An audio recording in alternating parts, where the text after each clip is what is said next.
Hi guys. Hello, Hey mate. mate, nice to see I you. really enjoyed the show. I've only seen the first two episodes so Oh, far. It's amazing. good fun. Cool. My first question, because obviously I haven't got too long today, is just I'm just interested firstly in the audition process. I mean, when it comes to big leading roles in a kind of big new TV series, I just assume it takes quite a while and can be quite an arduous process. But what was it like for both of you?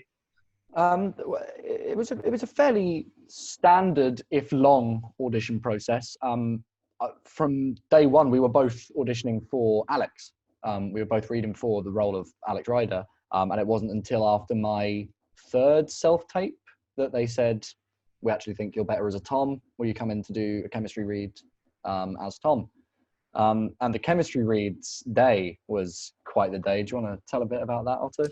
Yeah. So same with me. Mine was a long process. I think I started auditioning in November, and I had my final audition at the end of January. Yeah, same here. And there was about four or five rounds in that, including self-tapes. But the final day was this long day where we got there at like 9 o'clock in the morning. Well, I got there at 9 o'clock in the morning. There was like 20 kids. All going up for Tom, Jack, Alex, and they paired us up with so many different people. Sorry, and then we had to see who fit, and they'd sort of like get rid of people as you'd be in the audition room. So you'd come out and there was like 10 less people, and you'd be like, where did everyone go? And then Bren turned up at like 2 o'clock. Yeah, I was like, where?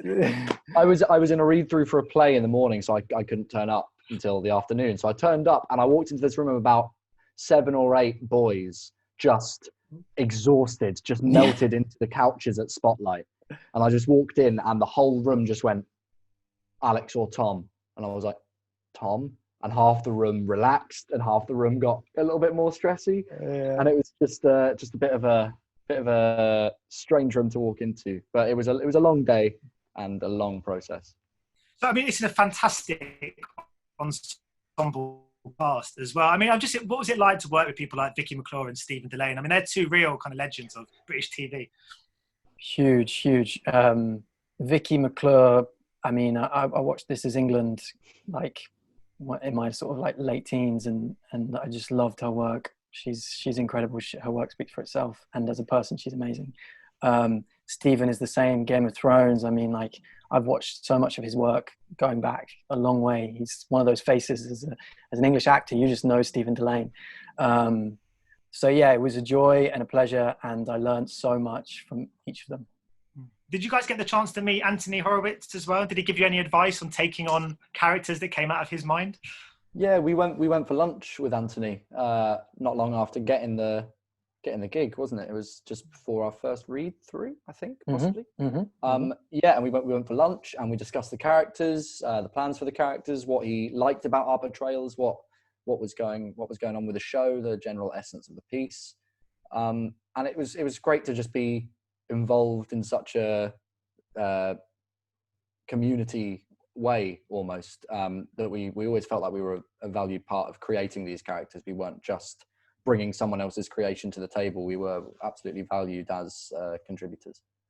One of the themes kind of often associated with kind of young adult fiction, and it's definitely the case of Alex Rider, is this kind of underestimating of young people and what they can be capable of. Do you think that's true of the world, and not just of your generation, but just young people in general? Do you think that they're underestimated? I think so. Yeah, I think young people have incredible capacities for creativity and for forward thinking, and I think obviously it's such a cliche, but like they're the ones that are going to be, I mean, we're set quite young, but like they're the ones that are going to be in all the positions in the future. So like I definitely think that they hold a very important place in society. Yeah, kids are. I feel like people only underestimate kids because there's that moment where a kid becomes a person. You know what I mean? I think we've all got that sort of moment when we finally sort of became aware of our own opinions, and sometimes it differs to the people's around us. We had differing opinions and our own personal morality. So I think the idea of underestimating kids is just always going to be there because no one realizes that there's that time when kids turn into adults. It's always waiting. Super spies. But I was going to say super spies, not adults. Yeah, that's more like you. that period of time when a kid goes from a kid to being an adult is something, Brenock, we've actually seen you happen. We've seen it happen on screen for you. I was wondering, what's it like for yourself to go back and watch yourself as a kid and kind of see yourself grow up on screen? It must be quite strange, but for you, I guess it must be quite normal. It is strange. It's strange having your whole life documented pretty much. I've been almost working in this industry for coming up to 9 years, and I've got those 9 years on film, and it's great to have. And I've met some incredible people, and I've been traveling, and I've been employed, and I'm working, and I'm keeping busy, and there's nothing that can be complained about that, because it's such a positive position to be in. Really, there's nothing bad that can be said about it. Yeah, before I go back to Alex Rider, I just wanted to talk about just Bromley Boys as well. I loved the Bromley Boys. I was going to just say, because I felt like that character is someone that'd be fantastic at Football Manager. We've got a lot of time in isolation at the moment. Are you a Football Manager fan? Do you ever play it? I'm not. I'm playing a lot of FIFA though. I've not been playing FIFA for the past for about a year, and then I'm just randomly started playing it with my flatmate again. It's great. So I'm putting some time into that. Yeah.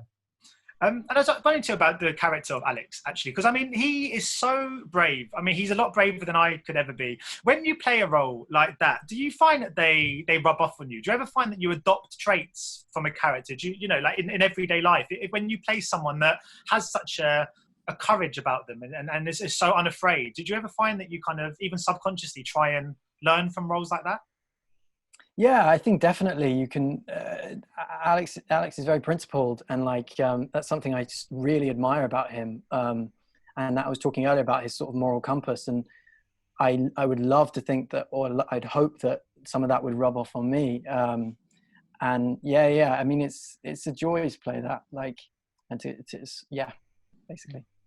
And I love your rapport on screen that you two have got. And even though obviously Alex Rider is great for the big kind of action set pieces and stuff, I loved all the kind of scenes at school and the kind of more sort of underplayed, they're sort of understated moments. I was just wondering about shooting those and the kind of difference in on set when you were going in to do a day full of kind of choreographed fighting, and then a day when you were going in and it was all about your friendship really on screen. I know that I was personally a lot calmer on the days when it was just a scene with me and Otto. Going in, because I'd be in the car going, okay, I know what I can do, I know what Otto can do, I know that we can speak to each other and make it look fairly believable, so this will be okay. It's when we've got to duck punches and all of that I'm like, oh, hang on, I'm probably gonna mess this take up. I always feel more comfortable with the talking than I do the action, which is why I don't do much of it. I really enjoyed doing the stunts. I really did. I loved being able to come in every day and work with Bren and just do fun scenes, because I knew that anytime I was in a scene with Bren, we were going to have fun, and that was going to be the main thing, and that's hopefully what translates onto the screen. But equally, doing the stunts, being able to climb up buildings, learning fight sequences, doing as much snowboarding as I could, but not that much. All of that was really great, and I learned some amazing new skills, and I can't wait. Well, I would love to do it again. Then about more Alex Rider in the future, if there's been discussions yet, because I mean this is obviously a character and a world that could be there's so much more scope to explore, isn't it? Well, there are plenty of books, of books, and there's plenty of us. We're here, and we're ready, Sony. We're willing. If we're ready to go, we're ready to go. Let's run with it. But just very fine, I just wondered about your plans for watching when this launches, because obviously usually when life was more normal there'd be a little screening and all the casting crew would get together. So have you guys got any kind of casting crew Zoom meetings lined up, or are you just going to watch it with your family? What's your plans? We talked about this actually, so I've watched a bit with my family, but I watched it with my parents. We've got a group chat of all of the Point Blankers and me, an honorary Point Blanker. And we've just decided that we're going to have a little get together on the day on a Zoom or a house party, and just check in, make sure everyone's doing all right. Well, good luck with the show, and hopefully by the time series 2 rolls around, if it does, I'll be able to meet you in real life. Yeah, it's Thank you, Stefan. Ladies and gentlemen, you're watching Hey You Guys. Hey You Guys, huh? Hey You Guys. Is that from the Goonies? It is indeed, yeah. Nice. Hey You Guys.